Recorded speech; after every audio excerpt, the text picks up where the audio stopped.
علیہ السلام نے پوچھا یا اللہ جب تو ناراض ہوتا ہے ہمیں کیسے پتہ چلے کہ تو آج کل اپنے بندوں سے ناراض ہے؟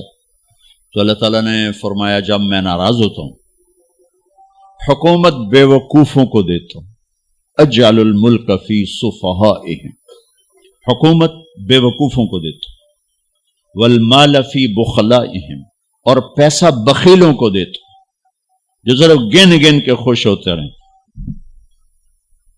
اور بارشیں بے وقت کرتا ہوں، بارشیں بے موسم کی ہو جاتی ہیں، پیسہ بخیلوں کے پاس، حکومت نکموں کے پاس۔ کہ اللہ جب تو راضی ہوتا ہے تو اس کی کیا نشانی؟ تو اس کی نشانی یہ ہے کہ اجعل الملک فی حلمائہم، حکومت سمجھدار اور نیک لوگوں کو دیتا ہوں، والمال فی سمحائہم، اور پیسہ سخیوں کو دیتا ہوں، اور بارشیں وقت پہ کرتا ہوں۔ تو موسیٰ سمجھو میں اپنے بندوں سے راضی ہو چکا۔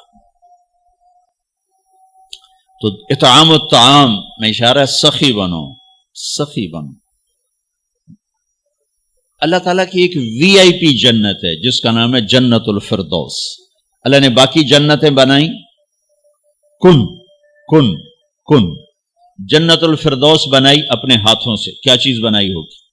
تو اللہ نے کہا وعزتی وجلالی لا یجاورنی فیکی بخیل، اے جنت مجھے اپنے عزت و جلال کی قسم تیرے اندر بخیل نہیں جا سکتا، مرد یا عورت بخیل نہیں جا سکتا، سخی جائے گا، بخیل نہیں جا سکتا۔ بخیل سے اللہ کی دوستی لگ نہیں سکتی اور سخی سے ٹوٹ نہیں سکتی۔ شیطان کہتا ہے میں عبادت گزار اور بخیل ہو تو مجھے کوئی ڈر نہیں لگتا، یہ آپ پہ ہی ماریا جائے گا، ایک دن آپ پہ جاوے ڈھانا ہے، یہ جو پیسے کی کشش ہے اس کو مار دے گی۔ اور نافرمان سخی سے ڈرتا رہتا ہوں کہ پتہ نہیں کب بخشا جائے، پتہ نہیں کب بخشا جائے، کب سخاوت کو اللہ پسند کر کے چلو پار کرتے۔ اچھا، جبریل پوچھتے ہیں یا رسول اللہ مل ایمان، ایمان کیا ہے؟ تو آپ نے فرمایا ان تؤمن باللہ وملائکتہ وکتبہ ورسلہ وبالبعث بعد الموت۔ ایمان عقیدہ، اللہ پر، فرشتوں پر، کتابوں پر، رسولوں پر، موت کے بعد کی زندگی۔ یہ مدینے کا سوال ہے۔ اب آخری حج کا سوال ہے یا رسول اللہ مل ایمان۔ پہلے سوال کرنے والے جبریل ہیں اور یہ سوال کرنے والے عمر بن عبس ہیں۔ یا رسول اللہ مل ایمان، ایمان کیا ہے؟ تو آپ نے کیا جواب دیا؟ الصبر والسماحہ، الصبر والسماحہ۔ اب چھت بتا رہے ہیں کہ ایمان یہ ہے صبر کر اور معاف کر، صبر کر اور معاف کر۔ میرے بھائی بہنوں، میرے رب کی قسم، جیسے یہ ہے نا وَجَعَلْنَا مِنَ الْمَاءِ كُلَّ شَيْءٍ حَيٍّ أَفَلَا يُؤْمِنُونَ، اللہ نے ہر جاندار کا لازمی جز پانی بنایا۔ پانی نکال دو تو آدمی مر جاتا، ڈی ہائیڈریشن سے موت واقع ہو جاتی۔ ہر جاندار کا لازمی جز پانی، دین کی تمام صفات کا لازمی جز صبر، صبر نکال دو تو سارا دین کچرا بن جاتا، صبر نکال دو۔ تو میرے نبی نے فرمایا ایمان کیا ہے؟ صبر کرنا، معاف کرنا۔ معاف وہی کرے گا جو صبر کرے گا، جسے صبر نہیں آتا اسے معاف کرنا بھی نہیں آتا۔ تو ایمان قیامت کے دن اعلان ہوگا صبر والے کھڑے ہو جاؤ، تھوڑی سی جماعت کھڑی ہوگی، بلکہ چلو جنت میں جاؤ۔ ان کو اللہ بغیر حساب کے جنت میں ڈال دے گا۔ اور جب آپ صبر کرتے ہیں تو ایک طاقت بنتا ہے، لوگوں کی منفی چیزوں کو آپ اپنے اندر سہتے ہیں، برداشت کرتے ہیں۔ صبر اس کو پروسیس کرتا ہے، پھر وہ طاقت بنا کے آپ کے اندر سے باہر پھینکتا ہے، جو پہاڑوں میں سوراخ کر دیتی ہے اگر ہم صبر کرنا سیکھ اور معاف کرنا سیکھ۔ 21 برس قتل کرنے والوں کے منصوبے بنانے والے اہل مکہ، آپ نے ایک بول پہ فرمایا جاؤ معاف کی۔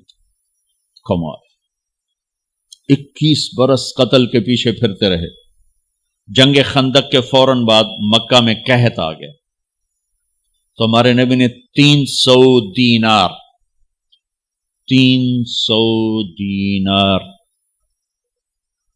کوئی 10-15 لاکھ روپیہ بنتا ہے، آپ نے مکے میں ابو سفیان کو بھجوایا جو جنگ خندق کا سالار بن کے آیا تھا۔ آپ نے کہا مکے والوں میں کہتا ہے ان کو کھانے کھلاؤ میری طرف سے، تو ابو سفیان کہنے لگے واہ محمد تیرے قربان جاؤں، ہم تجھے قتل کرنے کے پیچھے پھر رہے ہیں، تو ہمیں کھانے کھلاتا پھرتا ہے۔ یہ میرے نبی کے اخلاق ہے، میرا نبی کو معاف کرنا ہے۔ آپ سوئے ہوئے ہیں، آپ کی تلوار اٹھا کر ایک بدو نے آپ کے پسلی میں ماری، آپ اٹھ کے بیٹھ گئے، تو کہنے لگا کون بچائے گا، یعنی میں تیار ہو جا، تو آپ نے کہا اللہ، آپ نے کہا اللہ، تو اس کا ہاتھ کانپا اور تلوار گر گئی۔ تب آپ نے اٹھا لی، آپ نے ایسے سیدھی کی، اب تو بچا، تو بتا تجھے کون بچائے؟ وہ کہنے لگا میں تو ہی بچاونا ہے، اور کہیں بچاونا۔ تو آپ نے کہا کلمہ پڑھتے ہو؟ کہنے لگا نہیں پڑھتا۔ اب تو آپ اس کی گردن اڑوا دے، یہ خود ہی اڑا دیتے جو کرا میں کلمہ نہیں پڑھتا ہوں۔ قتل کے ارادے سے آنا ہی اس کے قتل کے لیے کافی تھا۔ آپ نے فرمایا کلمہ پڑھتے ہو؟ کہنے لگا نہیں۔ آپ نے کہا جاؤ معاف، جاؤ معاف، صحابہ کے سامنے جاؤ معاف۔ بھائیو، انسان اور خطا لازمی ہے، اگر معاف کرنا نہ سیکھا تو ہم خود ہی دکھی ہو کے رہ جائیں گے۔ لوگوں کے زخم بھلا دو، اللہ پہ ڈال دو، اللہ صلہ دے گا، زندگی پرسکون ہو جائے گی۔ دیکھو ہم اپنے یہ کرتے پر داغ نہیں لگنے دیتے، اپنے بس سے داغ۔ کھانا کھانے بیٹھو، نیپکن، یہ دیکھو ابھی نیپکن پڑے ہوئے، رکھو اگو رکھو توڑے چولے تو کوئی سالن نہ ڈھے پوے، ٹھیک، یہ تو پھر بھی دھل جائے گا، لیکن یہاں داغ لگا، کبھی نفرت کا، کبھی غصے کا، کبھی انتقام کا، کبھی حسد کا، کبھی بغض کا، کبھی کینے کا۔ انسان سب سے زیادہ اپنی ذات سے محبت کرتا ہے۔ یہ معمولی سے کپڑے کو داغ سے بچاتے ہو، جو سب سے قیمتی چیز ہے دل، جو بادشاہ ہے، اسے بھی تو صاف ستھرا رکھو۔ جیسے ہم لاکھ زور لگا لیں، ہم کپڑے کو میل سے نہیں بچا سکتے، لاکھ زور لگا لو، لوگوں کے منفی رویے آپ کو توڑے بغیر نہیں چھوڑیں گے۔ لہذا کیا کرو؟ نبی والا معاف کرو، معاف کرو، دل کو صاف کرو، دل کو صاف کرو، دل کو صاف کرو، صبر کرو، معاف کرو۔ میرے نبی نے فرمایا، میرے بیٹے انس، ایک بہت بڑی سنت بتاؤں، بہت بڑی سنت۔ داڑھی سنت ہے، پگڑی سنت ہے، سفید لباس سنت ہے۔ بہت بڑے کا لفظ مجھے یہیں یاد ہے، ہو سکتا ہے کہیں اور بھی ہو۔ میرے بیٹے انس، ایک بہت بڑی سنت، اگر تو یہ سنت پہ عمل کر گیا تو تو جنت میں میرا ساتھی ہو جائے گا۔ جو بھی کر لے، جو بھی، وہ جنت میں میرا ساتھی ہو جائے گا۔ ذالک من سنتی ومن احب سنتی فقد احبنی ومن احبنی کان معی فی الجنہ۔ میرا جنت کا ساتھی جو اس سنت پہ عمل کر گیا۔ کیا ہے یا رسول اللہ؟ یا بنی ان قدرت، اگر تو کر سکے، اشارہ ہے کم تنو اوکھا دسن لگا، سوکھا نہیں ہے۔ ان قدرت، اگر تو کر سکے، ان استطاعت، دو لفظات کہ بیٹے کام اوکھا ہے، لیکن دیکھو تمہیں ملے گا کیا؟ جنت نہیں، جنت میں نبی کا پڑوس ملے گا۔ ایڈا وڈا کام تیرا نا، دیکھو نا 4-5 لاکھ نالتا اتنے ہوں ایک گز نہیں لبدا، تو کوئی بندہ بوجھ پا کے آج ₹1,00,000 دا 2000 گز دا بنگلہ لے دیو تو اکثر پاگل خانے گلو ہے۔ جنت کا مل جانا بھی بہت بڑی بات ہے، پر جنت میں نبی کا ساتھ ملنا کوئی سوکھا کم تو نہیں ہوئے گا، ہے کری تو پسینہ آئے گا۔ آپ نے فرمایا بیٹے ان قدرتا، زور لگے گا، ان تصبح و تمسی، ساری زندگی کرنا پڑے گا، ساری زندگی کرنا پڑے گا۔ داڑھی تو ایک دفعہ رکھ لی ہے، اب تھوڑی صفائی ستھرائی ہے، لیکن یہ روزانہ کرنا پڑے گا، صبح شام کرنا پڑے گا، ساری زندگی کرنا پڑے گا، اور تو اس میں تھکے گا۔ کیا ہے؟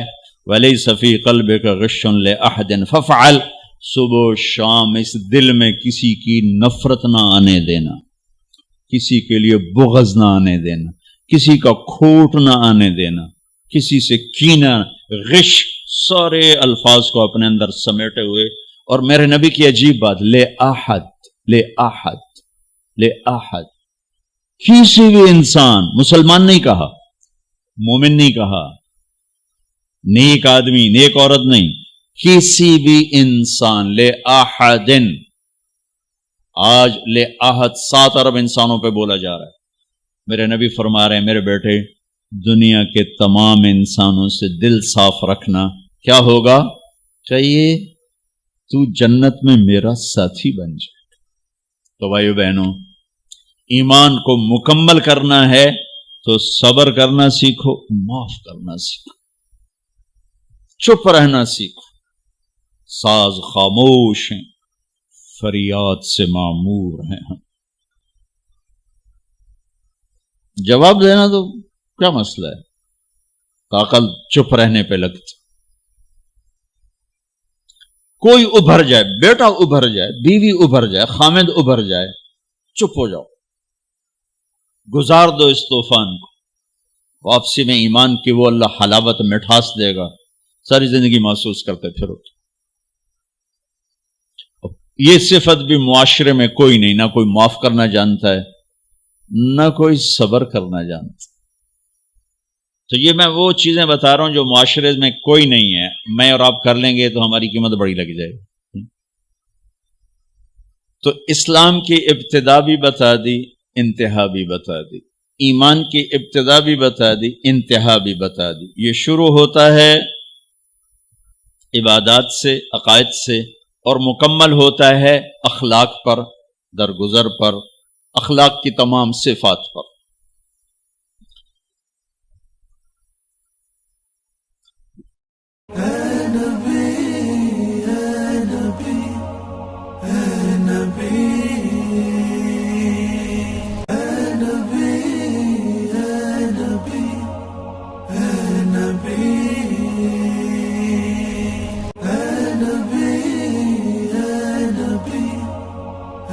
نبی